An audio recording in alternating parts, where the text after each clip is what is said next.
কালকে আমি একটা ভিডিও হোস্ট করছিলাম ফেসবুকে, বলছি বাংলাদেশের সাথে শ্রীলঙ্কা যে ম্যাচটা হবে বাংলাদেশ জিতবে 100%। মাশাল্লাহ বাংলাদেশ ম্যাচটা দিচ্ছে। গণক জ্যোতিষ অনেক টিয়া ফাঁকি কাটা নাইছে, আনায় দেখাইছে শ্রীলঙ্কা জিতবে। শ্রীলঙ্কার এক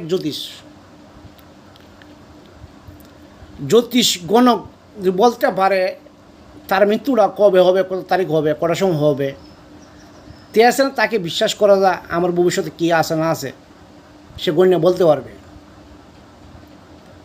কিন্তু তার ক্ষমতাটা অতটুকু হয় নাই। কার কোন সময় নসিব কী হয় না হয় একমাত্র আল্লাহ বলতে পারে। তেল বকাবাস ধোকাবাস এরা কথা যে মানছে শুনছে হে ধ্বংস হয়ে গেছে। তে মোহাম্মদুল্লাহ রিয়াদকে বাংলাদেশ তরফ থেকে সালাম জানাই। তার জন্য